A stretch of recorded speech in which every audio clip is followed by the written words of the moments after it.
वो 1947 की एक दोपहर थी। चकवाल के गाह नाम के गांव में रहने वाले एक शख्स ने पेशावर में रह रहे अपने भाई गुरमुख सिंह को 4 लाइन का एक टेलीग्राम भेजा। उसमें लिखा था, मदर सेफ फादर किल्ड, यानी कि मां सुरक्षित हैं, पिता मारे गए। जिस वक्त यह टेलीग्राम गुरमुख सिंह को मिला, उस वक्त उनके साथ 15 साल का उनका बेटा मोहना भी मौजूद था। उसने अभी अभी मार्च महीने में ही हाई स्कूल की परीक्षा दी थी, तो उस पिता को अपने बेटे की चिंता हुई। उन्होंने पेशावर से बोरिया बिस्तर बांधा, बेटे को साथ लिया और चकवाल के उस रिफ्यूजी कैंप में पहुंच गए, जहां उनकी मां जमुना देवी किसी तरह से जिंदा बच गई थी। पूरा परिवार साथ आया और फिर लाखों दूसरे सिखों की तरह वो भी ट्रेन में बैठकर हिंदुस्तान आ गए। उनका नया ठिकाना बना तब के उत्तर प्रदेश का हल्द्वानी। जेब में एक फूटी कौड़ी नहीं थी। पेशावर में कपड़े का जमा जमाया कारोबार बंटवारे की भीड़ चढ़ चुका था और जब जिंदगी नए सिरे से शुरू करनी थी, तो कुछ वक्त हल्द्वानी में गुजारने के बाद पूरा परिवार पाकिस्तान के बॉर्डर के साथ लगते शहर अमृतसर चला आया। जिंदगी फिर से शुरू हुई। जवानी में दाखिल होते उस 15 साल के बच्चे ने इस बदलाव के दौरान जो मुश्किलें सही, जो संघर्ष किया, उसे ही अपना हथियार बना लिया। वो पढ़ता गया और खूब पढ़ता गया। जब देश में पढ़ाई पूरी हुई तो विदेश तक पढ़ने चला गया और जब लौटा तो फिर सफलता की एक एक सीढ़ियां चढ़ते हुए वो इस मुल्क की उस कुर्सी पर जा बैठा, जिसके आगे हर ताकत, हर दौलत, हर शोहरत फीकी पड़ जाती है। ये कहानी है अपने दोस्तों के बीच मोहना के नाम से मशहूर उस सरदार की, जो कभी पंजाब के एक छोटे से गांव में दिए की रोशनी में पढ़ता था, जिसने बचपन में ही अपनी मां को खो दिया और जवानी में पहुंचने से पहले ही दंगे में अपने उस दादा को, जिन्होंने उसे पाल पोस कर बड़ा किया था, जिसने गरीबी देखी तो इतनी कि 2 जून की रोटी नसीब नहीं हुई और अमीरी देखी तो इतनी कि नौकरशाहों की एक पूरी फौज उसके एक इशारे पर हर काम करने को तैयार रही, जिसने बंटवारे का दर्द भी झेला और सत्ता का सुख भी, जिसने अपनी काबिलियत के दम पर उस कैम्ब्रिज और ऑक्सफोर्ड में पहुंच बनाई, जिसका सपना बंद आंखों से भी कुछ ही लोग देख पाते हैं। नमस्कार, मैं हूं भूपेंद्र सोनी और आप देख रहे हैं खबर गांव। आज कहानी उस असरदार सरदार की, जो भले ही कभी चुनाव नहीं जीत पाया, लेकिन 10 साल तक इस देश का प्रधानमंत्री रहा, जिसे उसके विरोधियों ने मौन मोहन कहा, लेकिन जब उसका काम बोला तो पूरी दुनिया की बोलती बंद हो गई, जिसे इस मुल्क का द एक्सीडेंटल प्राइम मिनिस्टर तक कहा गया। लेकिन उस नेता ने अपनी प्रतिभा की बदौलत खुद को साबित किया और कहलाया सत्ताधीश। ये कहानी है देश के सबसे शांत लेकिन सबसे क्रांतिकारी प्रधानमंत्री मनमोहन सिंह, जिनके मौन ने इस मुल्क का मुस्तकबिल बदल दिया।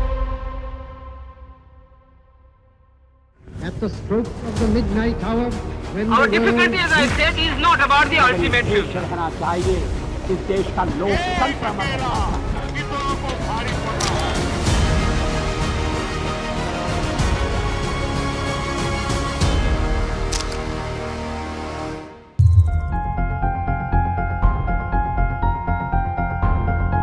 इस कहानी की शुरुआत करते हैं पाकिस्तान से।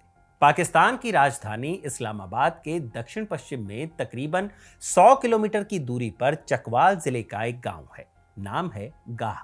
इसी गाह विलेज में एक कपड़ा कारोबारी गुरमुख सिंह अपनी पत्नी अमृत कौर के साथ रहा करते थे। उनके माता पिता भी उनके साथ ही थे।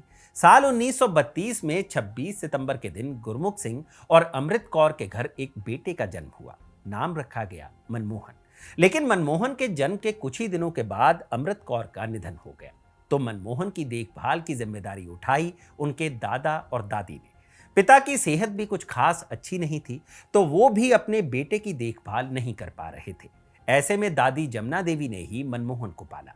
शुरुआती पढ़ाई उसी गांव में 2 कमरे में बने स्कूल में हुई।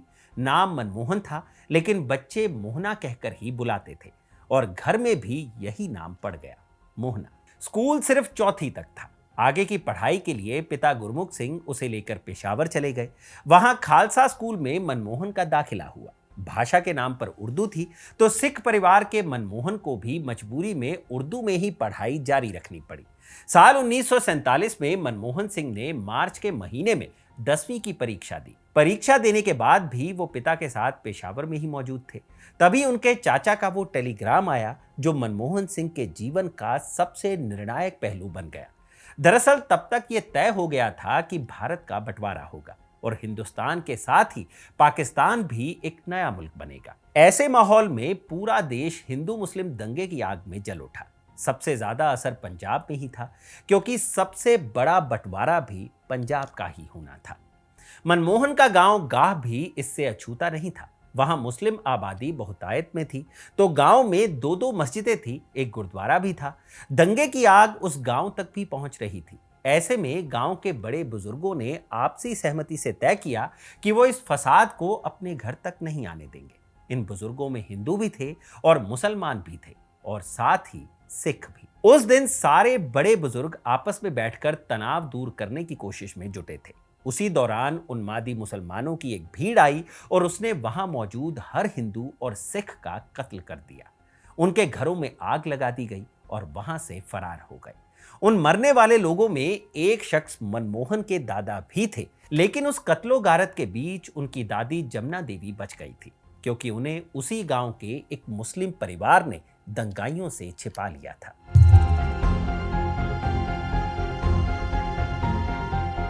मनमोहन के चाचा तब चकवाल के ही एक शरणार्थी कैंप में मौजूद थे। उन्हें खबर लगी तो उन्होंने अपने बड़े भाई गुरमुख सिंह को भी खबर भिजवाई। जरिया बना टेलीग्राम। 4 शब्दों का टेलीग्राम था, मदर सेफ फादर किड।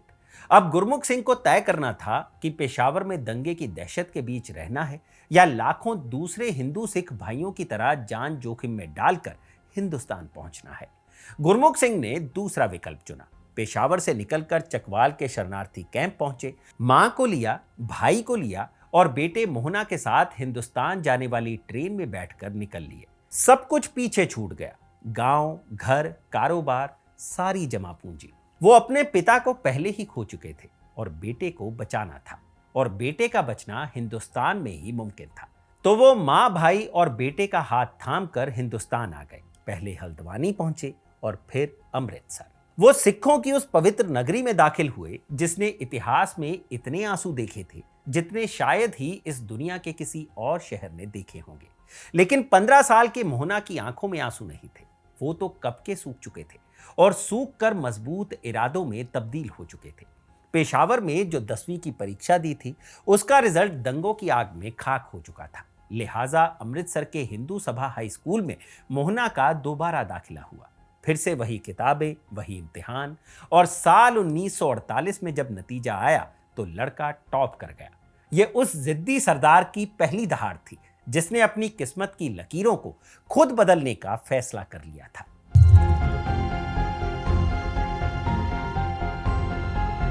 अब उसके हाथ में हाई स्कूल का नतीजा था, तो आगे की पढ़ाई के लिए मनमोहन पहुंच गए अमृतसर के खालसा कॉलेज। तब दाखिला तो कॉलेज में मिल गया, लेकिन पढ़ाई आसान नहीं थी। आर्थिक हालात ऐसे नहीं थे कि किताबें, हॉस्टल और दूसरी जरूरतों का खर्च निकल सके। तब मनमोहन सिंह कई बार पुरानी किताबें खरीदते, घंटों लाइब्रेरी में बैठकर नोट्स बनाते और पढ़ाई का खर्च निकालने के लिए बच्चों को ट्यूशन भी पढ़ाते। तब जद्दोजहद के साथ मनमोहन सिंह ने इंटरमीडिएट की पढ़ाई पूरी की और फिर पहुंच गए पंजाब यूनिवर्सिटी। तब पंजाब यूनिवर्सिटी चंडीगढ़ में नहीं हुआ करती थी, बल्कि होशियारपुर में थी। वहां उन्होंने अर्थशास्त्र में दाखिला लिया। ग्रेजुएशन के बाद पोस्ट ग्रेजुएशन में भी उनका विषय इकोनॉमिक्स ही रहा, क्योंकि ये वो दौर था जब भारत एक नए राष्ट्र के रूप में अपनी इकोनॉमी खड़ी करने की कोशिश कर रहा था।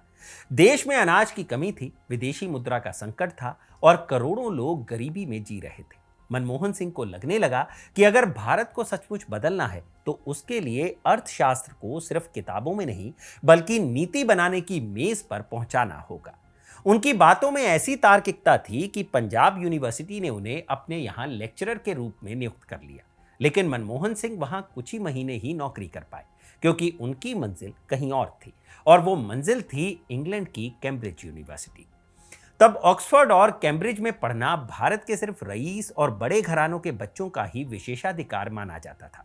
लेकिन मनमोहन ने पंजाब यूनिवर्सिटी में लेक्चरर रहने के दौरान कैम्ब्रिज के लिए जो आवेदन किया था वो स्वीकृत हो गया था, वो मंजूर कर लिया गया था, और साथ ही साथ उन्हें स्कॉलरशिप भी मिल गई, तो साल 1955 में मनमोहन सिंह पहुंच गए सेंट जॉन्स कॉलेज कैम्ब्रिज। लेकिन कैम्ब्रिज मनमोहन के लिए कभी आसान नहीं रहा। मार्क टली को दिए एक इंटरव्यू में मनमोहन सिंह ने बताया था कि कैम्ब्रिज में वो अपने दोस्तों से पहले ही उठ जाते थे ताकि उन्हें नहाता हुआ कोई न देख सके। वहां नहाने के लिए कॉमन बाथरूम था और मनमोहन सिंह बिना पगड़ी के बालों को भिगाए हुए अपने दोस्तों के सामने कभी नहीं आना चाहते थे। वहां ठंड बहुत थी और पानी गर्म करने के लिए भी कुछ नहीं था। इसके बावजूद मनमोहन सिंह ठंडे पानी से ही सुबह सुबह नहा लिया करते थे। कैम्ब्रिज में मनमोहन सिंह की मुलाकात हुई अपने professor Nicholas Kaldor, Joan Robinson और रिचर्ड कांत से, जिन्हें दुनिया के दिग्गज अर्थशास्त्री माना जाता था।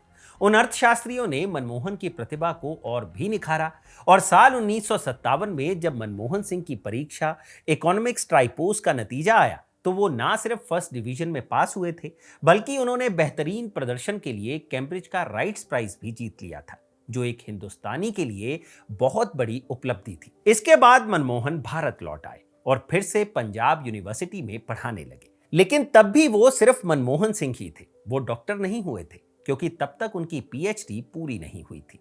तो कैम्ब्रिज से भारत लौटने और पंजाब यूनिवर्सिटी में पढ़ाने के कुछ ही दिनों के बाद उन्होंने ऑक्सफोर्ड का रुख किया। यहाँ यूनिवर्सिटी ऑफ ऑक्सफोर्ड के नफील्ड कॉलेज में उन्होंने अपनी पीएचडी की पढ़ाई शुरू की।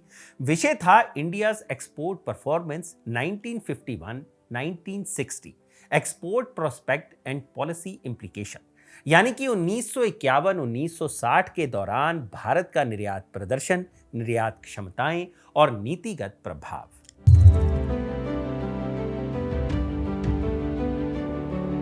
अपने उस शोध में उन्होंने भारत सरकार यानी कि नेहरू सरकार की आयात निर्यात नीति की आलोचना करते हुए लिखा था कि अगर भारत को गरीबी से बाहर निकालना है तो उसे दुनिया के लिए अपने दरवाजे खोलने होंगे, अपना निर्यात बढ़ाना होगा और व्यापार की नीतियों को उदार बनाना होगा।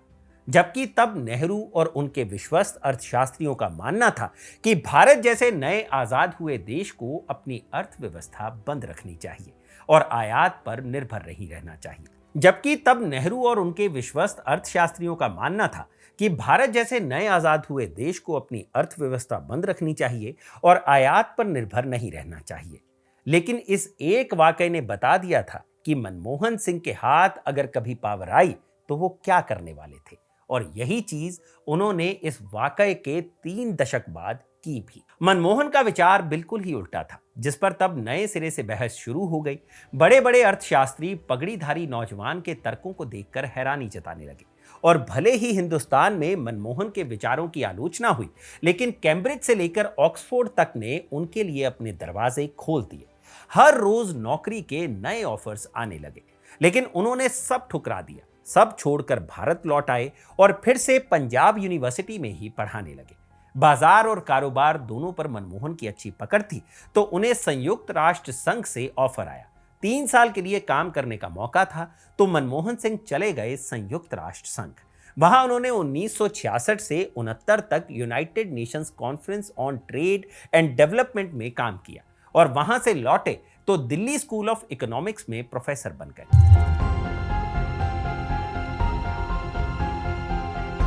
लेकिन एक प्रोफेसर की तकदीर में सिर्फ क्लासरूम नहीं था। सत्ता के गलियारों में तब एक ऐसा भी नेता बैठा था जिसे एक ऐसे दिमाग की तलाश थी जो अर्थव्यवस्था का मर्ज समझ सके। उस नेता का नाम था ललित नारायण मिश्रा।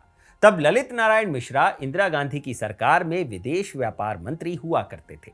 उनकी खुद की पढ़ाई अर्थशास्त्र की ही थी। साल 1971 में Lalit Narayan Mishra United Nations conference on trade and development की एक बैठक में हिस्सा लेने के लिए अमेरिका और सेंटियागो की यात्रा पर जा रहे थे। जिस फ्लाइट से ललित अमेरिका जा रहे थे, उसी फ्लाइट से मनमोहन सिंह को भी तब अमेरिका जाना था। दोनों की सीट अगल बगल थी, फ्लाइट लंबी थी और तब करने के लिए कुछ और काम भी नहीं था, तो दोनों बात करने लगे और बातें करते करते ललित नारायण मिश्रा को समझ में आ गया कि मनमोहन सिंह की जगह दिल्ली स्कूल ऑफ इकोनॉमिक्स में नहीं बल्कि भारत सरकार में है, और उन्होंने उसी फ्लाइट में मनमोहन सिंह को ऑफर कर दिया कि आप भारत सरकार के विदेश व्यापार मंत्रालय में मुख्य आर्थिक सलाहकार बन जाइए। मनमोहन सिंह ने स्वीकृति दे दी और इस तरह से एक प्रोफेसर एक ब्यूरोक्रेट में तब्दील हो गया। उसके बाद तो मनमोहन सिंह ने कभी पीछे मुड़कर नहीं देखा। विदेश व्यापार मंत्रालय के मुख्य आर्थिक सलाहकार बनने के 1 साल के अंदर अंदर मनमोहन सिंह भारत सरकार के मुख्य आर्थिक सलाहकार बन गए। फिर योजना आयोग के सचिव बने और साल 1982 में उन्हें रिजर्व बैंक ऑफ इंडिया का गवर्नर नियुक्त किया गया। तब प्रणब मुखर्जी देश के वित्त मंत्री हुआ करते थे। साल 1985 में जब राजीव गांधी प्रधानमंत्री बने तो मनमोहन सिंह को योजना आयोग का उपाध्यक्ष बनाया गया। तब योजना आयोग के अध्यक्ष खुद प्रधानमंत्री राजीव गांधी हुआ करते थे। ऐसे में डॉक्टर मनमोहन सिंह को सीधे तौर पर राजीव गांधी के साथ काम करने का मौका मिला। लेकिन 2 साल बाद साल 1987 में जब मनमोहन सिंह का योजना आयोग में कार्यकाल पूरा हो गया तो वो चले गए स्विट्जरलैंड के जिनेवा। वहां साउथ कमीशन के सेक्रेटरी जनरल के तौर पर तकरीबन 3 साल तक उन्होंने काम किया और जब भारत लौटे तो तत्कालीन प्रधानमंत्री चंद्रशेखर के आर्थिक सलाहकार बन गए।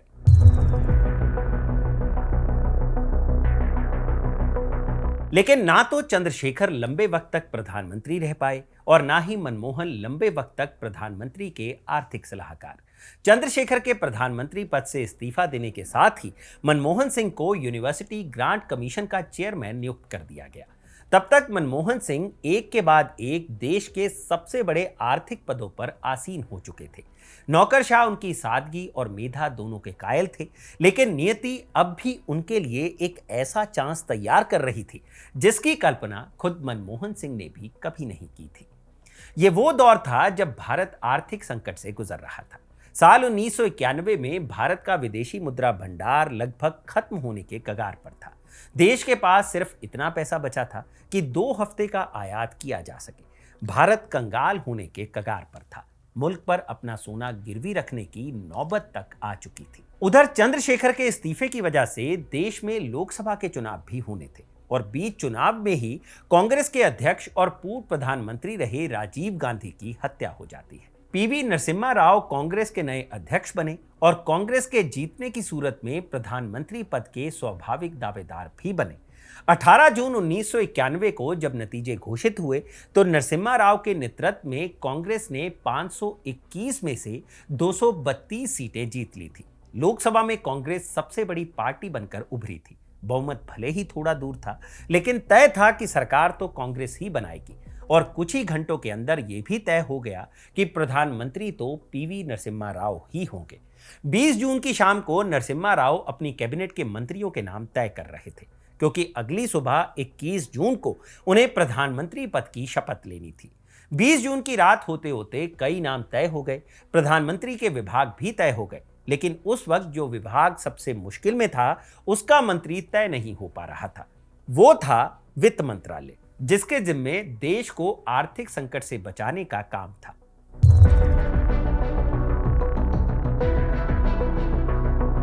उस वक्त पीवी नरसिम्हा राव ने केरल के आईएएस अधिकारी और इंदिरा और राजीव के प्रधान सचिव रह चुके पीसी अलेक्जेंडर से मशवरा किया और कहा, मुझे वित्त मंत्री के पद के लिए कोई गैर राजनीतिक नाम सुझाइए जो पश्चिमी देशों के साथ काम करने की क्षमता रखता हो। अलेक्जेंडर ने कहा कि आप अभी इतनी बुरी हालत में हैं कि आपको बैंकरों के बैंकर की जरूरत है और इस लिहाज से 2 नाम आपके लिए बेहद मुफीद हैं।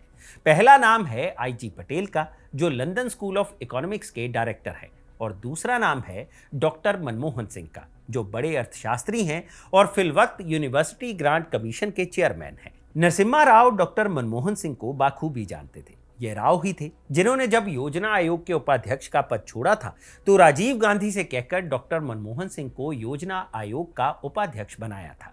तो दोनों ही नाम नरसिम्हा राव को जम गए थे। उसी रात नरसिम्हा राव ने सबसे पहले आईजी पटेल को फोन किया, लेकिन आईजी पटेल ने वित्त मंत्री बनने से साफ इनकार कर दिया। तो पीसी अलेक्जेंडर ने फिर डॉक्टर मनमोहन सिंह के घर फोन किया। मनमोहन ने फोन उठाया, बात भी की, लेकिन पीसी अलेक्जेंडर की बातों को गंभीरता से बिल्कुल नहीं लिया। अगले दिन 21 जून को मनमोहन सिंह रोज की तरह उठे और योजना आयोग के चेयरमैन की हैसियत से अपने दफ्तर में जाकर बैठ गए। तभी उनके फोन की घंटी बजी। दूसरी तरफ लाइन पर थे कांग्रेस के संसदीय दल के नेता और अगले कुछ ही घंटों में भारत के प्रधानमंत्री पद की शपथ लेने जा रहे पीवी नरसिम्हा राव। नरसिम्हा राव ने मनमोहन सिंह से कहा कि आज ही कुछ घंटों के अंदर अंदर आपको इस देश के फाइनेंस मिनिस्टर पद की शपथ लेनी है और उस शपथ से पहले देश के आर्थिक मुद्दे पर होने जा रही एक बैठक में भी शामिल होना है। अब मनमोहन सिंह गंभीर हो गए। उन्होंने फोन पर ही नरसिम्हा राव को कहा, मैं एक टेक्नोक्रेट हूं, मुझे राजनीति नहीं आती। राव ने कहा कि मुझे राजनीति के लिए नेता बहुत मिल जाएंगे, लेकिन अभी मुझे देश बचाने के लिए एक अर्थशास्त्री की जरूरत है। मनमोहन ने फिर से कहा, मैं पद तभी स्वीकार करूंगा जब मेरे हर फैसले में आपका पूर्ण समर्थन होगा। नरसिम्हा राव ने कहा, आपको पूरी छूट होगी। अगर नीतियां सफल रहीं तो हम सभी उसका श्रेय लेंगे, लेकिन नाकाम होने पर आपको जाना होगा।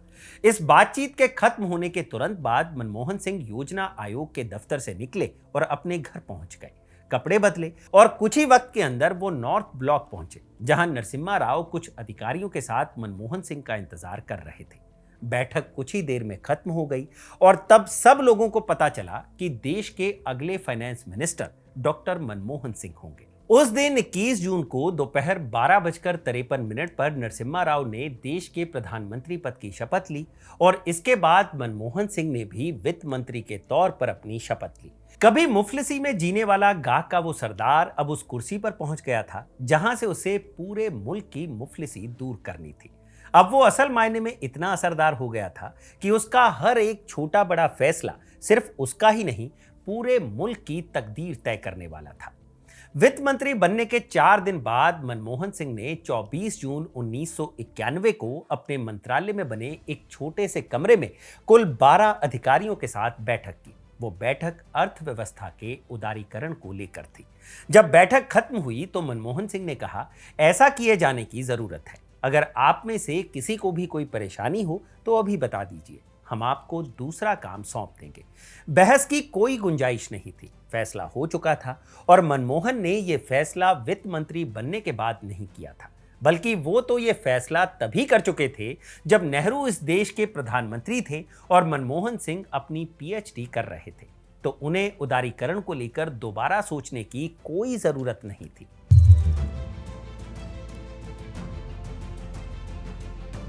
दूसरी ओर प्रधानमंत्री नरसिम्हा राव विपक्षी दलों के नेताओं के साथ मिलकर नए वित्त मंत्री की योजना की जानकारी दे रहे थे और अगले दिन 25 जून को वित्त मंत्री के साथ एक बैठक के लिए सबको राजी कर रहे थे।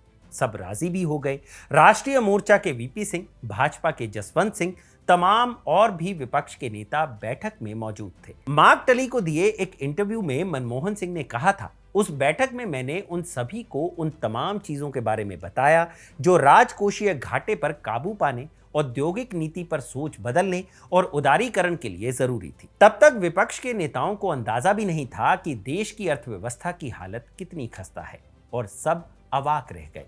हालांकि उस बैठक में मनमोहन सिंह ने उन 2 फैसलों के बारे में बिल्कुल नहीं बताया जो वो कुछ ही दिनों के अंदर करने वाले थे। एक फैसला था रुपए का अवमूल्यन यानी डीवैल्यूएशन और दूसरा फैसला था सोने को गिरवी रखना। 1 जुलाई 1991 को पहला फैसला लागू हुआ। रुपए को डीवैल्यू किया गया। डॉलर के मुकाबले रुपए की कीमत गिर गई। तय था कि अखबार इस फैसले के खिलाफ आग उगलते। पूरा विपक्ष एक सुर में नरसिम्हा राव और मनमोहन सिंह की आलोचना करता। तो मनमोहन सिंह ने नरसिम्हा राव के बचाव के लिए एक नोट लिखा। उसमें लिखा था, हम अस्थिर मुद्राओं की दुनिया में जी रहे हैं। विश्व की अधिकतर मुद्राओं में दैनिक आधार पर बदलाव किए जाते हैं। कभी दरें बढ़ जाती हैं तो कभी घट जाती हैं। भारत भी इस नियम का अपवाद नहीं है। अपनी अर्थव्यवस्था और भुगतान संतुलन की सेहत को बहाल करने के लिए जो कुछ बन पड़ेगा हम जरूर करेंगे। लेकिन जैसी आशंका थी वही हुआ। एक तरफ मीडिया तो फैसले से खुश हो गया, लेकिन पूरा विपक्ष एक सुर में मनमोहन के फैसले की आलोचना करने लगा। लेकिन ये तो अभी शुरुआत थी, क्योंकि कुछ ही घंटों के अंदर मनमोहन सिंह दोबारा रुपए को डीवैल्यू करना चाहते थे। वो चाहते थे कि 3 जुलाई को दोबारा रुपए का अवमूल्यन किया जाए। यह नरसिम्हा राव की सरकार के लिए संकट का सबब था, क्योंकि उन्हें लोकसभा में बहुमत हासिल नहीं था। उन्होंने मनमोहन सिंह से कहा कि वो रुपए का दोबारा अवमूल्यन ना करें, यानी रुपए को डीवैल्यू ना करें। मनमोहन भी अड़े रहे, लेकिन फिर उन्होंने बात मान ली और फिर रिजर्व बैंक के गवर्नर सी रंगाराजन से कहा कि फैसला रोक दिया जाए, अवमूल्यन ना किया जाए। लेकिन रंगाराजन ने कहा कि अब बहुत देर हो चुकी है, मैं पहले ही घोषणा कर चुका हूं।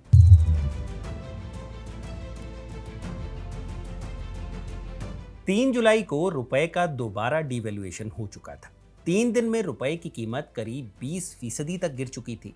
बड़ा हंगामा तय था। और ऐसे में मनमोहन सिंह ने नरसिम्हा राव के सामने अपने इस्तीफे की पेशकश करते हुए कहा, मैं इसकी जिम्मेदारी लेता हूं। नरसिम्हा राव ने इस्तीफे की पेशकश ठुकरा दी। विपक्ष हंगामा करता रहा, मीडिया में शोर मचता रहा, लेकिन मनमोहन उसी वक्त मौन हो गए, चुपचाप रहकर अपना काम करते रहे, क्योंकि अभी उन्हें अपनी उस दूसरी योजना को अंजाम देना था जिसके बारे में सिर्फ नरसिम्हा राव को ही पता था।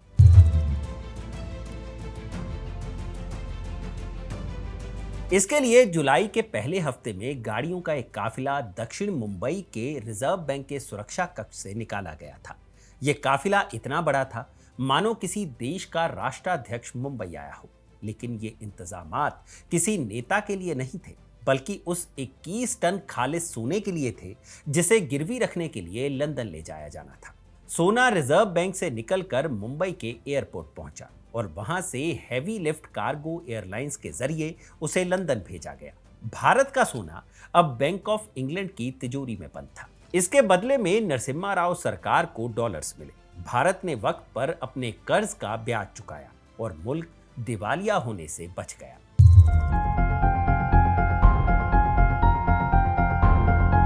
यह फैसला मनमोहन सिंह का था, लेकिन इसे किसी को भी बताया नहीं गया था, क्योंकि भारत में सोना भावनाओं से जुड़ा मसला है और खबर बाहर आती तो हंगामा हो जाता।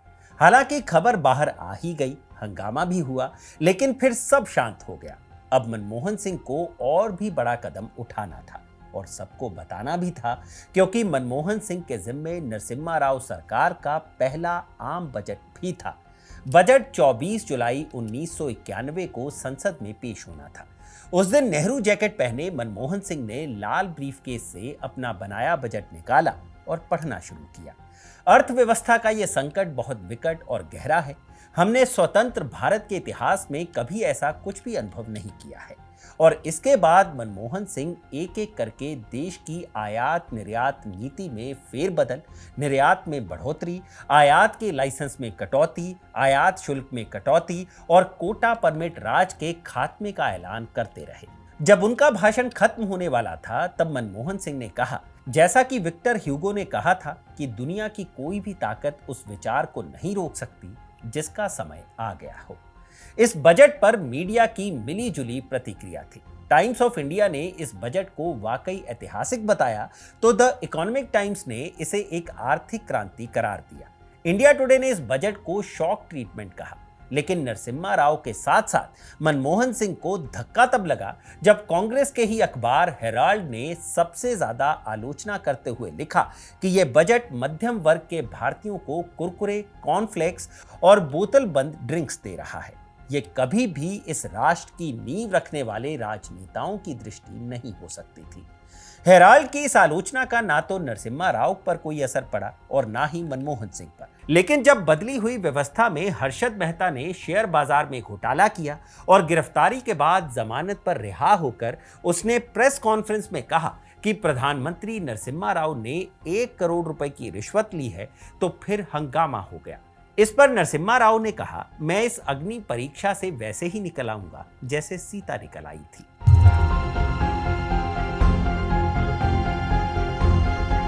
आरोप मनमोहन सिंह पर भी लगे। संसद के गलियारों में चर्चा होने लगी कि मनमोहन सिंह की बेटियां बैंकर्स थीं जिन्हें इस घोटाले से फायदा हुआ था।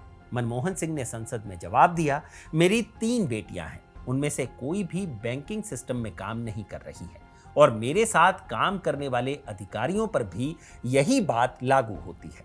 और मनमोहन सिंह की यह बात 100% सच थी। मनमोहन सिंह ने साल 1958 में गुरशरण कौर से शादी की थी। गुरशरण कौर का जन्म जालंधर में हुआ था। पिता बर्मा शेल कंपनी में काम करते थे और बंटवारे के वक्त उनकी पोस्टिंग लाहौर में थी। लिहाजा गुरशरण कौर की शुरुआती पढ़ाई लिखाई भी लाहौर में ही हुई थी। बंटवारे के बाद लाखों दूसरे हिंदू और सिख परिवारों की तरह गुरशरण का परिवार भी हिंदुस्तान आ गया और यहां आकर पंजाब में बस गया। गुरशरण कौर ने पटियाला के गवर्नमेंट कॉलेज से पढ़ाई की और उसके बाद वो आगे की पढ़ाई के लिए अमृतसर के खालसा कॉलेज चली गई। उसी स्कूल में उन्होंने डिग्री पूरी होने के बाद पढ़ाना भी शुरू किया। जब मनमोहन सिंह 1958 में कैम्ब्रिज की पढ़ाई पूरी करके लौटे तो पिता को उनकी शादी की चिंता हुई। लड़का पढ़ा लिखा था, पंजाब यूनिवर्सिटी में लेक्चरर था, तो लड़की भी पढ़ी लिखी ही चाहिए थी। ऐसे में रिश्तेदारों के जरिए मनमोहन के पिता गुरशरण कौर के घर पहुंच गए। मनमोहन सिंह भी साथ में ही लड़की देखने गए थे। रिश्ता पसंद आ गया और फिर 14 सितंबर 1958 को अमृतसर में सिख रीति रिवाज से दोनों की शादी हो गई। उनकी 3 बेटियां हैं। सबसे बड़ी बेटी उपिंदर सिंह है, जो पेशे से इतिहासकार और प्रोफेसर हैं। उनकी पढ़ाई लिखाई दिल्ली के सेंट स्टीफन कॉलेज और फिर कैम्ब्रिज यूनिवर्सिटी से हुई है। उनकी लिखी किताब a history of ancient and early medieval India इतिहास के लिए एक जरूरी किताब की तरह देखी जाती है। दूसरी बेटी दमन सिंह लेखिका हैं, जिन्होंने कई उपन्यास लिखे हैं। साथ ही अपने पिता मनमोहन सिंह और मां गुरशरण कौर को लेकर भी एक किताब लिखी है, जिसका नाम है strictly personal Manmohan and Gursharan. इस किताब में उन्होंने अपने पिता और मां की शादी का किस्सा लिखा है। तीसरी बेटी अमृत सिंह वकील हैं। वो अंतर्राष्ट्रीय मानवाधिकारों के लिए काम करती हैं। उनकी पढ़ाई लिखाई न्यूयॉर्क के यूनिवर्सिटी ऑफ लॉ से हुई है।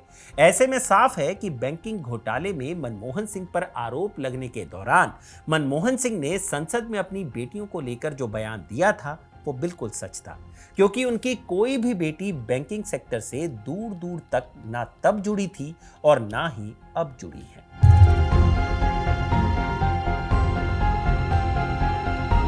लेकिन उस घोटाले की जांच के लिए बनी एक संसदीय समिति ने अपनी रिपोर्ट में घोटाले के दौरान वित्त मंत्री पर सोए रहने का आरोप लगाया।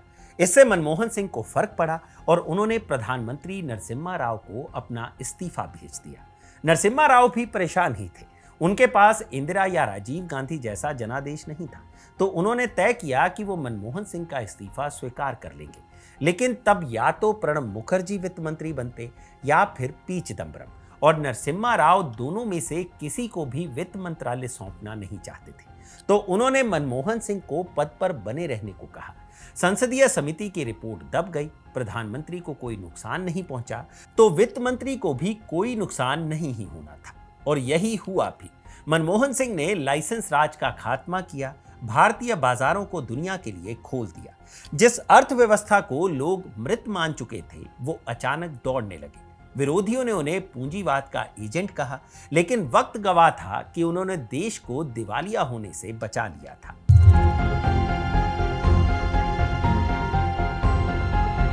वक्त का पहिया अपनी रफ्तार से घूम रहा था। 1996 के लोकसभा चुनाव में कांग्रेस सत्ता से बाहर हो गई। मनमोहन सिंह का भी वित्त मंत्री का पद चला गया। कांग्रेस के समर्थन से पहले देवगौड़ा और फिर इंद्र कुमार गुजराल थोड़े थोड़े वक्त के लिए प्रधानमंत्री बने। इस दौरान मनमोहन सिंह राज्यसभा के सांसद होने के साथ साथ गांधी परिवार के बनाए राजीव गांधी फाउंडेशन के साथ जुड़ गए थे और उसके लिए काम कर रहे थे। साल 1998 में जब भारतीय जनता पार्टी के नेता अटल बिहारी वाजपेयी प्रधानमंत्री बने, तो मनमोहन सिंह को राज्यसभा में नेता प्रतिपक्ष की जिम्मेदारी सौंपी गई। लेकिन जब एक वोट से अटल बिहारी वाजपेयी की सरकार गिर गई और फिर से आम चुनाव की घोषणा हुई, तो कांग्रेस ने मनमोहन सिंह को भी दक्षिण दिल्ली से लोकसभा का उम्मीदवार बना दिया। सामने थे भाजपा के विजय कुमार मल्होत्रा। लेकिन जब नतीजे आए तो मनमोहन सिंह तकरीबन 30,000 वोटों से वो चुनाव हार गए। मनमोहन सिंह राज्यसभा के जरिए सांसद बने रहे और राज्यसभा में नेता प्रतिपक्ष भी। तब इस हार के लिए 1984 में हुए सिख दंगों के साथ साथ कांग्रेस की अंदरूनी कला को भी जिम्मेदार बताया गया, क्योंकि कांग्रेस में ही कुछ लोगों को इस बात का यकीन होने लगा था कि सोनिया गांधी मनमोहन सिंह को लोकसभा के जरिए और भी ज्यादा ताकतवर बनाना चाहती है, ताकि भविष्य में मनमोहन सिंह का बेहतर इस्तेमाल किया जा सके।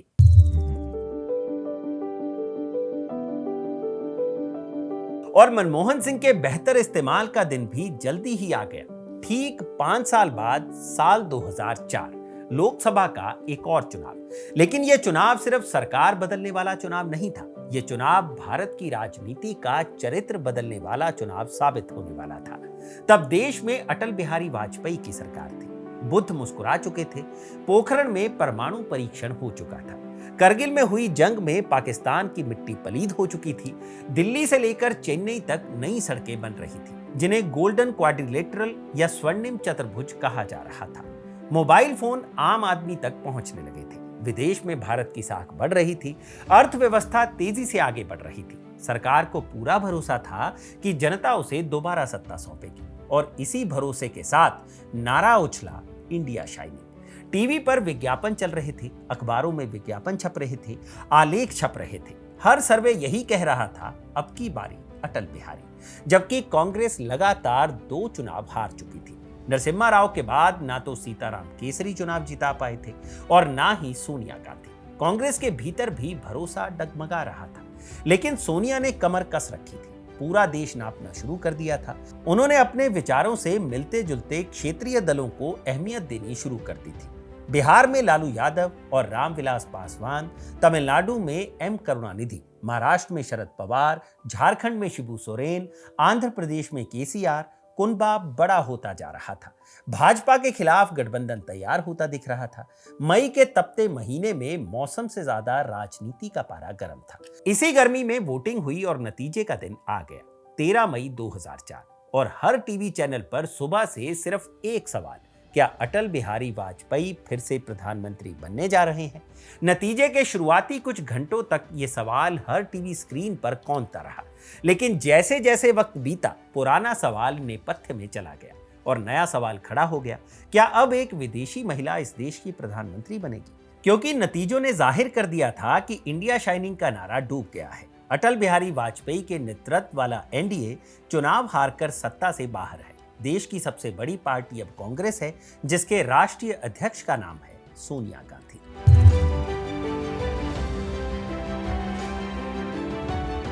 भारत के अगले प्रधानमंत्री पद की स्वाभाविक दावेदार। ऐसे में दोपहर होते होते 10 जनपद के बाहर भीड़ बढ़ने लगी।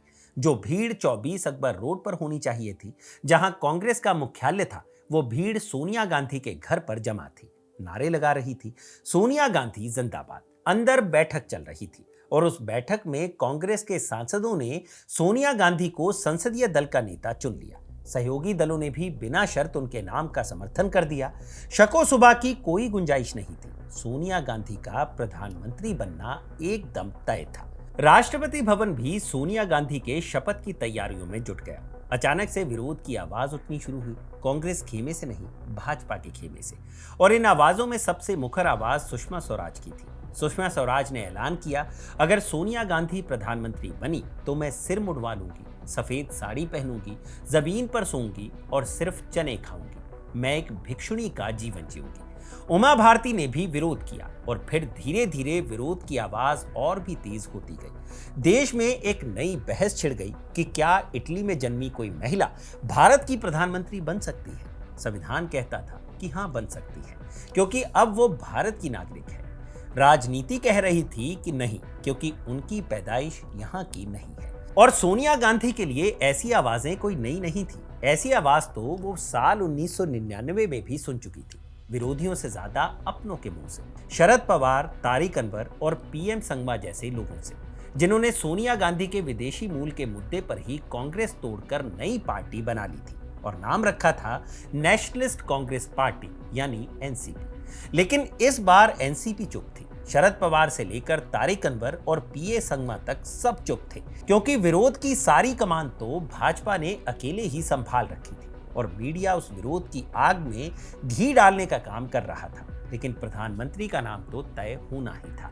तो इसके लिए 18 मई 2004 को 24 अकबर रोड पर कांग्रेस के संसदीय दल की फिर से बैठक हुई। कमरे में कांग्रेस के सभी सांसद मौजूद थे। भरोसा था कि विपक्ष की आवाज को दरकिनार कर सोनिया गांधी प्रधानमंत्री का पद स्वीकार कर लेंगी।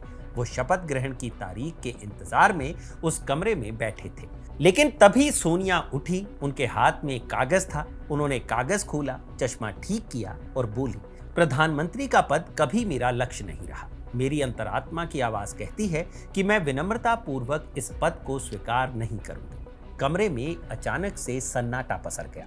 कुछ सांसदों की सिसकी छूट पड़ी, कुछ तो बकायदा रो ही पड़े। खबर 24 अकबर रोड के बाहर खड़े कार्यकर्ताओं तक भी पहुंची। अफरा तफरी मच गई। कार्यकर्ता आत्मदाह की धमकी तक देने लगे। सोनिया को अपने फैसले पर पुनः विचार के लिए कहने लगे। लेकिन सोनिया फैसला करके ही आई थी, तो फैसला नहीं बदला। अब सवाल फिर से वही था, भारत का अगला प्रधानमंत्री कौन होगा?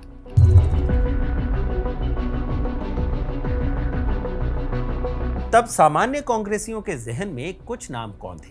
प्रणब मुखर्जी, अर्जुन सिंह, शिवराज पाटिल, नटवर सिंह और भी लोगों के जहन में और भी नाम थे, लेकिन शायद सोनिया गांधी के जहन में सिर्फ एक नाम था और वो नाम पहले से ही तय था, डॉक्टर मनमोहन सिंह, जो तब राज्यसभा में नेता प्रतिपक्ष हुआ करते थे। लेकिन तब सोनिया ने सबके सामने नाम जाहिर नहीं किया। बैठक खत्म हो गई, लेकिन उसी दिन रात को 10 जनपथ में एक और बैठक हुई और उस बैठक में सोनिया गांधी ने मनमोहन सिंह को बुलाकर कहा, डॉक्टर साहब, अब देश संभालने की जिम्मेदारी आपकी है, आपको प्रधानमंत्री बनना है। मनमोहन सिंह के पास ना कहने की कोई वजह नहीं थी। अगले दिन 19 मई को फिर से कांग्रेस के संसदीय दल की बैठक हुई और उस बैठक में सोनिया गांधी ने औपचारिक तौर पर ऐलान किया कि देश के अगले प्रधानमंत्री डॉक्टर मनमोहन सिंह होंगे। फैसला सोनिया गांधी का था। मनमोहन सिंह की ईमानदारी पर किसी को कोई संदेह नहीं था, तो विवाद की भी कोई गुंजाइश नहीं बचती थी। और फिर तारीख आई 22 मई 2004। फिर से राष्ट्रपति भवन का वही अशोक हॉल, फिर से वही डायस, जहां कभी 1991 में भी मनमोहन सिंह को खड़ा होना पड़ा था। 13 साल बाद मनमोहन सिंह फिर वहीं थे। फर्क सिर्फ इतना था कि तब राष्ट्रपति आर वेंकट रमन थे और अब डॉक्टर एपीजे अब्दुल कलाम।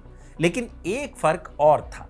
1991 में मनमोहन सिंह ने नरसिम्हा राव के बाद शपथ ली थी और 2004 में सबसे पहले उन्हें ही शपथ लेनी थी, क्योंकि अब वो मंत्री नहीं बल्कि प्रधानमंत्री थे, इस मुल्क के नए सत्ताधीश। ये स्वतंत्र भारत के इतिहास में पहली बार था जब कोई गैर हिंदू और एक ऐसा अर्थशास्त्री देश के सबसे शक्तिशाली पद पर बैठा था जिसने कभी पारंपरिक सियासत की सीढ़ियां नहीं चढ़ी थी। हालांकि डॉक्टर मनमोहन सिंह से पहले एक और सरदार यानी ज़ैल सिंह देश की सबसे शक्तिशाली माने जाने वाली राष्ट्रपति की कुर्सी पर बैठ चुके थे, लेकिन इस सरदार के हाथ में अब असली ताकत थी। यही सरदार अब और असरदार हो गया था।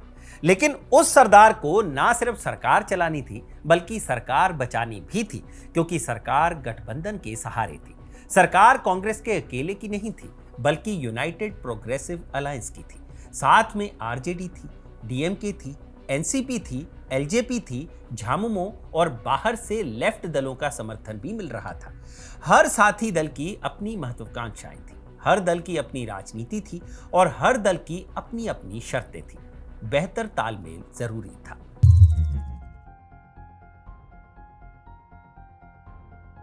लेकिन ऐसे में मनमोहन सिंह से उम्मीदें भी थी और उस उम्मीद के पूरा होने की पहली किरण दिखी सूचना के अधिकार कानून में। कानून आता तो लोग पूछ सकते थे कि सड़क क्यों नहीं बनी, राशन कार्ड का क्या हुआ, पेंशन क्यों अटक गई, किसी सरकारी काम में कितना खर्च हुआ। कानून आता तो सरकार और ज्यादा जवाबदेह बनती, लेकिन इस जवाबदेही के लिए मेहनत भी करनी पड़ी। तो कानून का रास्ता रोकने की कोशिशें भी हुई। सरकारी अफसरों ने विरोध कर दिया, सत्ता पक्ष के लोग भी विरोध में आ गए, क्योंकि कानून आता तो सरकार की फाइलें जनता के सामने खुलने लग जाती, हकीकत सामने आ जाती। तो मंत्रिमंडल में भी विरोध शुरू हो गया, लेकिन मनमोहन अड़े रहे। बोले, अगर लोकतंत्र को मजबूत बनाना है तो सरकार को जवाबदेह बनाना ही होगा। और फिर 12 अक्टूबर 2005 को भारत में सूचना का अधिकार कानून लागू हो गया। तब शायद मनमोहन सिंह ने भी नहीं सोचा होगा कि यही कानून आने वाले वक्त में इस देश के उन बड़े घोटालों का खुलासा करेगा जो उन्हीं की सरकार में उन्हीं की नाक के नीचे चल रहे थे। लेकिन ऐसा ही हुआ। सरकार का अगला कदम गांव की तरफ लौटना था। करोड़ों लोग खेती किसानी से जुड़े थे। कर्ज के तले दबे किसान आत्महत्या करते जा रहे थे। ऐसे में एक और कानून आया, मनरेगा, यानी कि महात्मा गांधी राष्ट्रीय ग्रामीण रोजगार गारंटी अधिनियम। पहली बार सरकार ने कानून बनाकर कहा कि अगर गांव में काम नहीं मिलेगा तो सरकार काम देगी और अगर काम नहीं दे पाई तो भत्ता देगी। आलोचकों ने इसे मुफ्त की रेवड़ी कहा, समर्थकों ने इसे ग्रामीण सुरक्षा का कवच बताया और आज भी इस पर बहस जारी है। लेकिन इतना तय है कि इस योजना ने भारत के गांव की अर्थव्यवस्था में नया पैसा पहुंचाया। दूसरी ओर देश की अर्थव्यवस्था भी रफ्तार के साथ दौड़ना शुरू कर चुकी थी। आईटी सेक्टर बढ़ रहा था, विदेशी निवेश बढ़ रहा था, मोबाइल क्रांति तेज हो रही थी, बैंकिंग व्यवस्था फैल रही थी। मध्यम वर्ग पहली बार बड़ी संख्या में कारें खरीद रहा था, घर खरीद रहा था, विदेश यात्रा कर रहा था। दुनिया भारत को नए नजरिए से देख रही थी। कभी विदेशी मुद्रा के लिए सोना गिरवी रखने वाला देश दुनिया की सबसे तेजी से बढ़ती हुई अर्थव्यवस्थाओं में से एक बन रहा था। लेकिन इस रफ्तार को जारी रखने के लिए चाहिए थी ऊर्जा।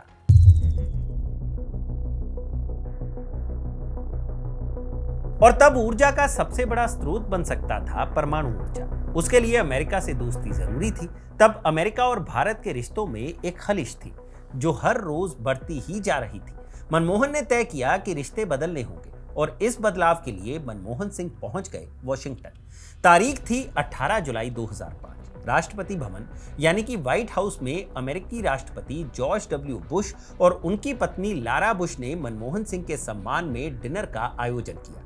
हर दिन रात 9 बजते ही बिस्तर पर चले जाने वाले जॉर्ज बुश उस दिन मनमोहन सिंह के लिए देर रात तक जागे और जब सुबह हुई तो हिंदुस्तान ने अमेरिका के साथ अपने इतिहास का सबसे बड़ा परमाणु करार कर लिया था जो असैन्य था।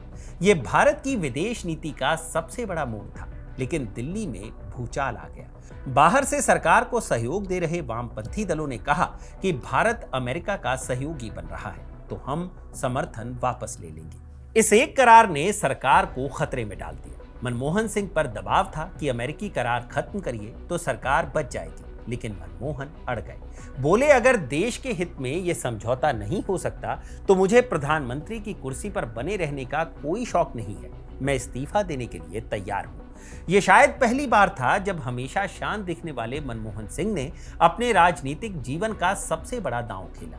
उन्होंने सोनिया गांधी के सामने अपने इस्तीफे की भी पेशकश की जिसे सोनिया ने ठुकरा दिया। मनमोहन की यह चाल ठीक रही या नहीं, यह तय करने का दिन आ गया। 22 जुलाई 2008 मनमोहन सरकार को लोकसभा में बहुमत साबित करना था। हर वोट महत्वपूर्ण था। बीमार सांसद व्हील चेयर पर बैठकर आए थे। जेल में बंद सांसद वोट देने के लिए अदालत से विशेष इजाजत लेकर पहुंचे थे। संसद के भीतर बहस चल रही थी। बाहर पूरा देश संसद का नजारा देख रहा था और अचानक से पूरे देश ने देखा कि भाजपा के 3 सांसद फग्गन सिंह कुलस्ते, अशोक अर्गल और महावीर भगौरा सदन के बीचों बीच नोटों की गड्डियां लेकर पहुंच गए। आरोप लगाया कि सरकार बचाने के लिए उन्हें रिश्वत देने की कोशिश हुई है। कहा कि समाजवादी पार्टी के महासचिव अमर सिंह और कांग्रेस अध्यक्ष सोनिया गांधी के राजनीतिक सलाहकार अहमद पटेल ने उन्हें रुपए देकर विश्वास प्रस्ताव में शामिल ना होने के लिए कहा है। इस घटना के बाद पूरा सदन हंगामे में बदल गया। लोकसभा अध्यक्ष सोमनाथ चटर्जी चाहकर भी कुछ नहीं कर सके। उन्होंने दिल्ली पुलिस को मुकदमा दर्ज करने के लिए कहा और फिर रात में वोटिंग करवा दी। सरकार के पक्ष में कुल 253 वोट पड़े, विपक्ष में कुल 232 वोट और मनमोहन सिंह ने परमाणु करार को कायम रखते हुए अपनी सरकार बचा ली। कुछ ही महीनों के अंदर अंदर अमेरिका और भारत का परमाणु समझौता पूरा हो गया। जिस समझौते को कभी असंभव कहा जा रहा था उसे उसी शांत प्रधानमंत्री ने अपनी मजबूत इच्छा शक्ति के बल पर पूरा कर दिखाया, जिसे लोग कमजोर कहते थे।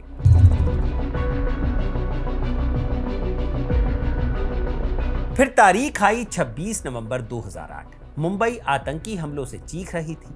हर तरफ गोलियों की आवाज थी। ताज होटल, ओबेरॉय, नरीमन हाउस और छत्रपति शिवाजी टर्मिनल पर एक साथ हमला हुआ था।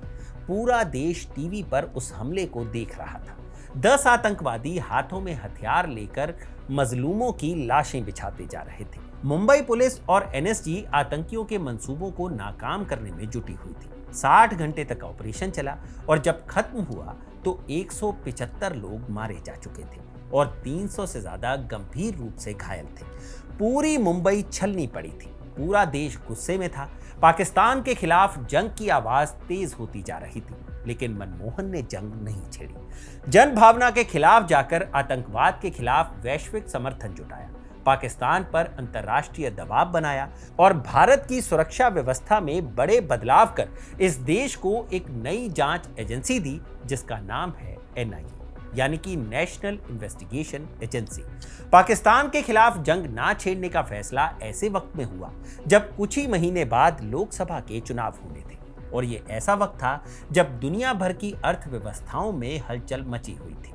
अमेरिका का लेमन ब्रदर्स बैंक दिवालिया हो चुका था और देशों की अर्थव्यवस्थाएं घुटने टेकने लगी थी। बैंक बंद हो रहे थे, कंपनियों में छटनी शुरू हो गई थी, शेयर बाजार हर रोज टूटता जा रहा था, दुनिया में मंदी छा गई थी और भारत के लोगों को डर था कि कहीं फिर से 1991 वाली नौबत ना आ जाए।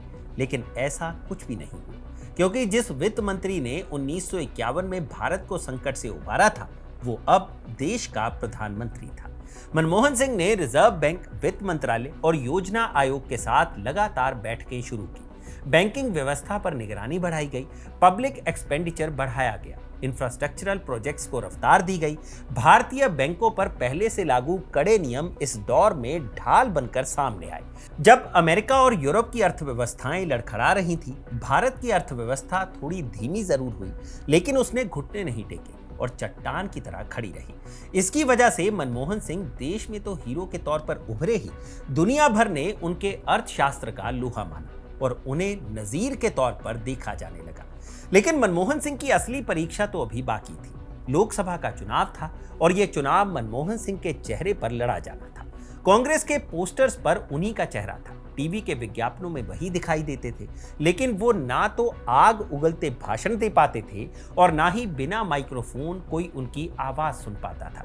सोनिया गांधी की सक्रियता की वजह से उन्हें रिमोट से चलने वाला प्रधानमंत्री कहा जाता था। राहुल गांधी की सक्रियता उन्हें कभी कभी पीछे छोड़ती हुई महसूस होती थी। इसी चुनावी दौर में मनमोहन विपक्ष के लिए मौन मोहन हो गए थे, क्योंकि सामने थे विपक्ष के नेता लाल कृष्ण आडवाणी, भारतीय जनता पार्टी के सबसे फायर ब्रांड नेता। उनका अनुभव विशाल था, राजनीति के हर पेचो खम को वो समझते थे। राम जन्मभूमि आंदोलन से लेकर रथ यात्रा तक में शरीक रहे थे। 5 साल चली वाजपेयी सरकार में नंबर 2 के नेता हुआ करते थे और कभी कभी उन्हें नंबर 1 भी कहा जाने लगा था। सत्ताधीश के ही एक एपिसोड में हमने लाल कृष्ण आडवाणी की पूरी कहानी सुनाई है, उसका लिंक भी आपको डिस्क्रिप्शन बॉक्स में मिल जाएगा।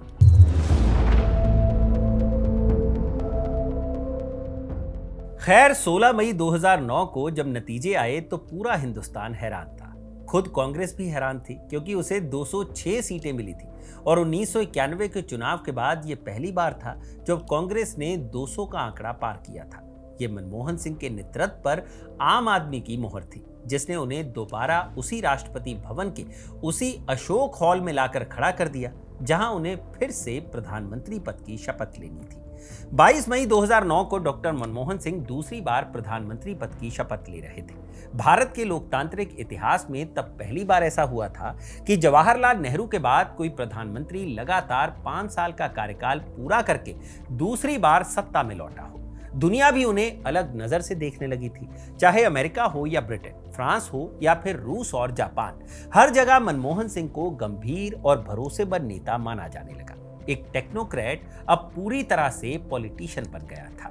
लेकिन 22 मई को ली गई उस शपथ के बाद जब मनमोहन सिंह राष्ट्रपति भवन से बाहर निकले तो उन्होंने सोचा भी नहीं होगा कि अगले 5 साल उनके सियासी जीवन के सबसे मुश्किल 5 साल होने वाले हैं, क्योंकि यही वो 5 साल थे जिसमें उन्हें भारत के इतिहास का सबसे कमजोर प्रधानमंत्री कहा गया। लेकिन ये सब ना तो एक दिन में हुआ और ना ही एक झटके में। सरकार के खिलाफ गुस्सा और प्रतिरोध धीमी आंच पर तब से ही पकना चालू हो गया था जब मनमोहन सिंह दोबारा प्रधानमंत्री बने थे।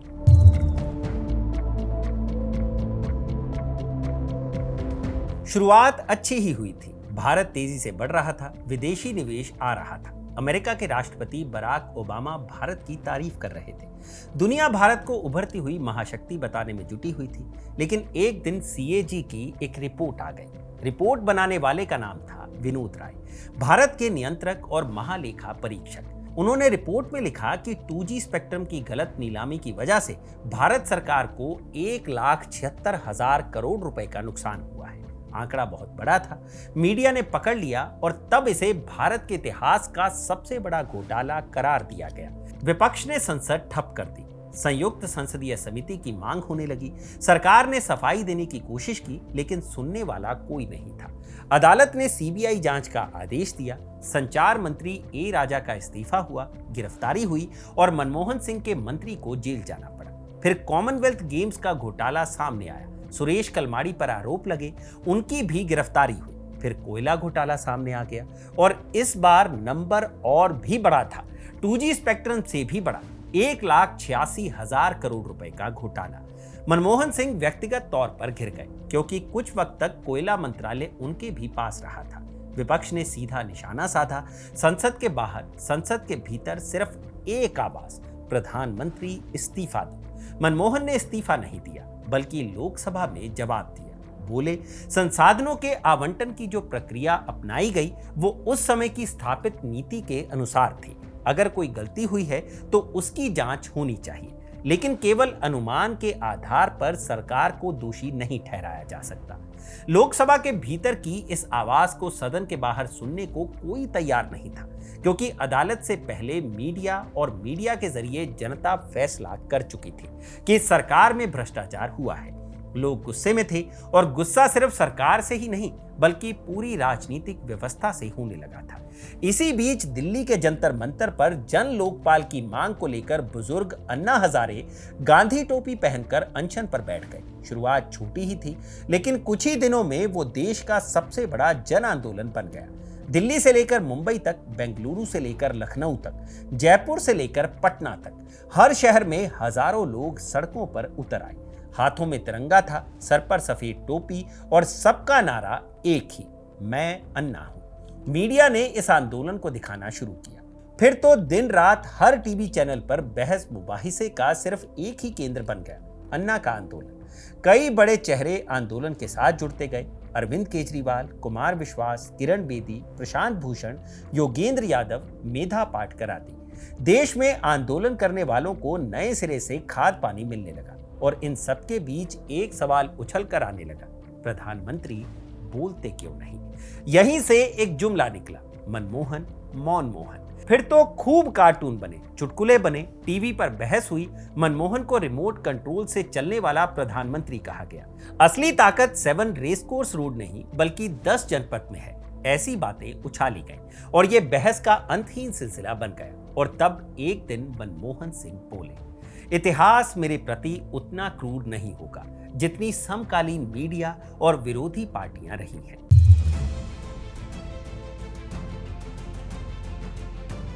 लेकिन क्रूरता तो उनके साथ हो गई थी, क्योंकि जिस तरह के आरोप विपक्ष लगा रहा था और जिस तरह से वो सत्ता के 2 समानांतर केंद्र में सोनिया गांधी को ज्यादा ताकतवर दिखा रहा था, उसे राहुल गांधी के एक एक्शन ने सच साबित कर दिया था।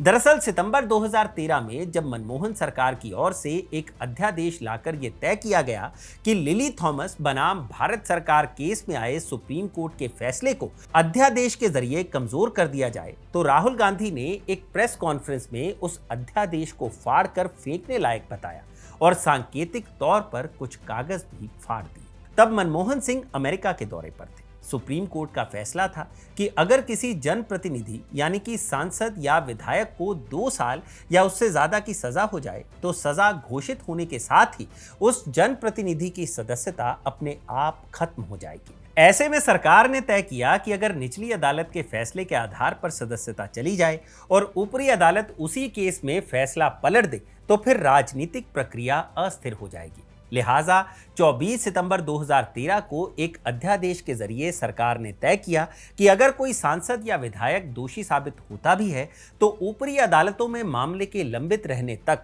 उसे तत्काल अयोग्य ना माना जाए। विपक्ष ने इस अध्यादेश का विरोध किया और इस विरोध के बीच ही प्रधानमंत्री अमेरिका दौरे पर चले गए। तो 27 सितंबर को राहुल गांधी ने अचानक से प्रेस कॉन्फ्रेंस कर दी और कहा, मेरी व्यक्तिगत राय यह है कि ये अध्यादेश पूरी तरह से बकवास है और इसे फाड़ कर फेंक देना चाहिए। राहुल गांधी ने तब सांकेतिक तौर पर कुछ कागज जेब से निकाले और फाड़े थे, जिसके बाद सरकार ने अध्यादेश को वापस ले लिया था। इसकी वजह से व्यक्तिगत तौर पर मनमोहन सिंह की छवि को नुकसान पहुंचा था और वो और भी कमजोर साबित हो गए थे। एक बात यह भी जान लीजिए कि इसी सुप्रीम कोर्ट ऑर्डर के चक्कर में 24 मार्च 2023 को खुद राहुल गांधी को लोकसभा से डिस्क्वालीफाई कर दिया गया था, क्योंकि सूरत कोर्ट ने उन्हें मोदी सरनेम को डिफेम करने के लिए 2 साल की सजा सुनाई थी। खैर, वापस मनमोहन की स्टोरी पर लौटते हैं। राहुल की रुसवाई के बाद बाकी बची कुची कसर उनके पहले कार्यकाल में उनके मीडिया सलाहकार रह चुके संजय बारू ने पूरी कर दी। 2014 के लोकसभा चुनाव से कुछ ही दिन पहले उनकी लिखी किताब बाजार में आ गई, जिसका नाम था the accidental prime minister, making and unmaking of Manmohan Singh. इस किताब में संजय बारू ने कुछ ऐसे दावे किए जिससे मनमोहन सिंह के कार्यकाल को और बेहतर ढंग से समझने में सफलता मिली। संजय बारू ने अपनी किताब में उन बातों को बेहद विस्तार से लिखा जिसके बारे में सत्ता के गलियारों में फुसफुसाहट भरी आवाज में बात होती थी। संजय बारू ने साफ तौर पर लिखा कि मनमोहन सिंह भले ही प्रधानमंत्री थे, लेकिन सत्ता का असली केंद्र 10 जनपद ही था, जो सोनिया गांधी का आवाज था। संजय बारू की किताब के मुताबिक यूपीए सरकार में सभी कांग्रेस नेताओं को पता था कि बॉस तो सोनिया गांधी ही है, भले ही वो प्रधानमंत्री नहीं है। सीताराम येचुरी जैसे सहयोगी दलों के नेता भी यही मानते थे कि ऐसा पहली बार नहीं हो रहा है कि सरकार के मुखिया से ज्यादा ताकत पार्टी की मुखिया के पास है। तब सीताराम येचुरी पश्चिम बंगाल में ज्योति बसु का उदाहरण देते थे। इसके अलावा संजय बारू ने खास तौर पर यूपीए 1 की सरकार के बारे में लिखा है कि ये उस सरकार में और पार्टी के अंदर अघोषित सा नियम बन गया था कि अगर सरकार कुछ भी अच्छा काम कर रही है तो उसका क्रेडिट सोनिया गांधी को दिया जाता था, और अगर सरकार से कोई छोटी भी गलती हो गई तो उसके लिए जिम्मेदार मनमोहन सिंह को होना पड़ता था। उन्होंने ये भी लिखा कि यूपीए सरकार के दौरान बनाई गई राष्ट्रीय सलाहकार परिषद मनमोहन सिंह और उनकी कैबिनेट से भी ज्यादा ताकतवर थी, क्योंकि उसकी चेयरपर्सन सोनिया गांधी थी और कैबिनेट के अधिकांश मंत्री भी खुद को मनमोहन सिंह से ज्यादा राष्ट्रीय सलाहकार परिषद के प्रति जिम्मेदार मानते थे। संजय बारू के मुताबिक खुद मनमोहन सिंह भी अपने फैसले के लिए सोनिया गांधी पर ही निर्भर रहते थे। उन्होंने संजय बारू से भी कहा था कि सत्ता के 2 केंद्र नहीं हो सकते हैं, पार्टी का अध्यक्ष ही राजनीतिक शक्ति का केंद्र है और सरकार पार्टी के प्रति जवाबदेह है। मनमोहन सिंह को जब सहयोगी दलों के साथ भी किसी मुद्दे पर अंतिम फैसला लेना होता था तो वो यही कहते थे कि अंतिम फैसला उनकी पार्टी की राष्ट्रीय अध्यक्ष सोनिया गांधी ही करेंगी। मनमोहन सिंह की अपनी कैबिनेट पर कितनी पकड़ थी, इसका अंदाजा इस बात से भी लगाया जा सकता है कि मनमोहन सिंह हर गुरुवार को कैबिनेट की मीटिंग बुलाते थे, लेकिन अगर किसी मंत्री को लगता था कि बैठक में उनका जाना कोई जरूरी नहीं है क्योंकि बैठक उनके विभाग से जुड़ी नहीं है, तो वो मंत्री बैठक में जाते ही नहीं थे। जबकि अगले ही दिन शुक्रवार को कांग्रेस की कोर ग्रुप की बैठक होती थी तो किसी की हिम्मत नहीं होती थी कि वो उस बैठक में ना पहुंचे।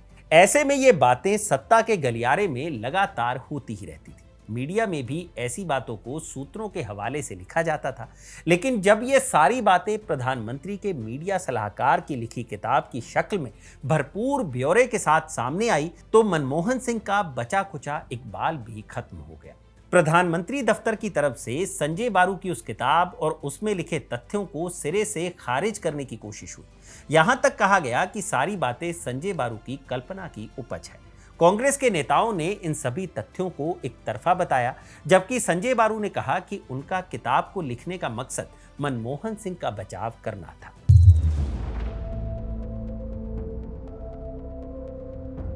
मनमोहन सिंह का सच चाहे जो हो, लेकिन संजय बारू की किताब आने के कुछ ही दिनों के बाद जब लोकसभा के चुनाव हुए तो सब कुछ बदल गया। एक तरफ थी 10 साल की सत्ता, लगातार आरोप, महंगाई, भ्रष्टाचार के आरोप, अन्ना का आंदोलन, मंत्रियों के जेल जाने की तस्वीरें और प्रधानमंत्री की चुप्पी, तो दूसरी तरफ विपक्षी भाजपा नेतृत्व में आमूलचूल बदलाव हो रहा था। नरेंद्र मोदी के नाम पर भाजपा पूरे मुल्क को मजबूत नेतृत्व देने की बात कर रही थी। अब की बार मोदी सरकार के नारे गूंजने लगे थे। अब की बार मोदी सरकार। बहुत हुआ नारी पर वार, अब की बार मोदी सरकार। बहुत हुई महंगाई की मार, अब की बार मोदी सरकार। ऐसे नारे विज्ञापनों की शक्ल में टीवी चैनलों, अखबारों और शहर की होर्डिंग्स पर बढ़ते जा रहे थे। और 16 मई 2014 को जब चुनावी नतीजे आए तो भारत का एक नया इतिहास लिखा गया। भारतीय जनता पार्टी ने नरेंद्र मोदी के नेतृत्व में पहली बार पूर्ण बहुमत की सरकार बनाई। नरेंद्र मोदी पहली बार भाजपा की पूर्ण बहुमत की सरकार के प्रधानमंत्री बने। करीब 30 साल बाद देश में किसी एक दल को इतना स्पष्ट जनादेश मिला था और मनमोहन सिंह चुपचाप प्रधानमंत्री आवास छोड़कर चले गए। कोई राजनीतिक हमला नहीं, कोई कड़वी बयानबाजी नहीं, कोई आरोप प्रत्यारोप नहीं, बस हल्के मुस्कुराते शांत चेहरे के साथ वो 7 रेस कोर्स रोड से रुखसत हो गए, ठीक वैसे जैसे सत्ता उनके लिए कभी मंजिल थी ही नहीं। नए बने प्रधानमंत्री नरेंद्र मोदी का स्वागत भी मनमोहन सिंह ने उसी शालीनता से किया। नरेंद्र मोदी के आने के बाद मनमोहन सिंह प्रधानमंत्री नहीं रहे, लेकिन राज्यसभा के सांसद बने रहे। पूरे कार्यकाल में बहुत कम बोले, लेकिन जब बोले तो देश ही नहीं दुनिया ने भी उन्हें सुना और इतिहास ने उनके बोले हुए को संजोया। 2014 के बाद से ही वो राजनीति के नेपथ्य में चले गए। देश नए नेतृत्व के साथ आगे बढ़ता रहा। 2014 के बाद 2019 में भी कांग्रेस की चुनाव में दुर्गति ही हुई। बड़े बड़े दिग्गज चुनाव हार गए, वहीं मनमोहन सिंह राज्यसभा में बने रहे। 2023 में उनका भी राज्यसभा का कार्यकाल पूरा हो गया। सदन से अपने विदाई भाषण में वो आखिरी बार सार्वजनिक तौर पर बोलते हुए देखे गए। उन्होंने कहा था, लोकतंत्र में संवाद सबसे बड़ी ताकत है। असहमति लोकतंत्र की कमजोरी नहीं, उसकी मजबूती है। ये उसी आदमी के शब्द थे जिसे वर्षों तक मौन कहा गया, जिस पर सबसे ज्यादा चुप रहने का आरोप लगाया गया, लेकिन उसी ने अपने आखिरी भाषण में संवाद को लोकतंत्र की सबसे बड़ी ताकत बताया। और जब मनमोहन सिंह का भी आखिरी दिन आया तो दुनिया रो पड़ी।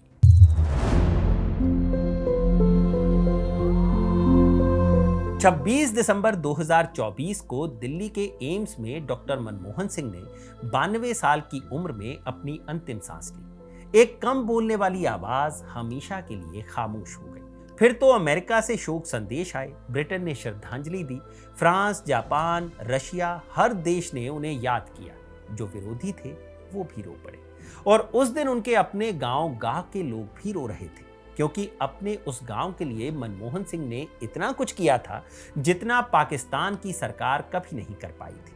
पाकिस्तानी हुक्मरानों के लिए 2004 से पहले तक वो गांव सिर्फ एक सामान्य सा गांव ही था, लेकिन मनमोहन सिंह के भारत का प्रधानमंत्री बनने के बाद जब उस गांव की चर्चा होने लगी तो मनमोहन सिंह ने पाकिस्तानी हुक्मरान से कहकर उस गांव का कायाकल्प करवा दिया था। ऐसे में उस गांव के लोगों का रोना स्वाभाविक था। लेकिन कितनी अजीब बात है ना, मनमोहन सिंह कभी लोकसभा का चुनाव नहीं जीत पाए थे, कभी लाखों लोगों की रैलियों में मंच से गरजते हुए भाषण नहीं दिया था, कभी उन्हें मास लीडर माना भी नहीं गया था। लेकिन उस शख्स ने राजनेता बनने के तमाम पहलुओं से लैस हुए बिना ही इस देश की सत्ता का लगातार 10 साल तक नेतृत्व किया। उनके आलोचक आज भी कहते हैं कि वो कमजोर प्रधानमंत्री थे। उनके समर्थक आज भी कहते हैं कि वो ईमानदार प्रधानमंत्री थे। कुछ लोग उन्हें आर्थिक सुधारों का जनक कहते हैं, तो कुछ लोग उन्हें गठबंधन राजनीति का सबसे बड़ा समझौतावादी। लेकिन सच ये है कि सियासत के इतिहास में भले ही उन्हें द एक्सीडेंटल प्राइम मिनिस्टर कहा गया, लेकिन वो इस मुल्क की तकदीर के लिए एक जरूरी सत्ताधीश थे। तो ये थी मनमोहन सिंह की जिंदगी से जुड़ी पूरी कहानी। सत्ताधीश का ये एपिसोड आपको कैसा लगा, हमें कमेंट सेक्शन में जरूर बताइएगा। आगे आप किस नेता पर सत्ताधीश सुनना चाहते हैं वो भी बताइएगा। सुझाव कोई भी हो हम जरूर सहर्ष स्वीकार करेंगे। इस वीडियो को शूट किया था मेरे साथी इरशाद ने, और इस सत्ताधीश के पूरे एपिसोड को बनाने में मेरे और कई साथियों का योगदान रहता है, तो उनके नाम भी आप स्क्रीन पर देख सकते हैं। फिलहाल के लिए मुझे इजाजत दीजिए। मैं हूं भूपेंद्र सोनी और देखते रहिए खबरगांव। शुक्रिया।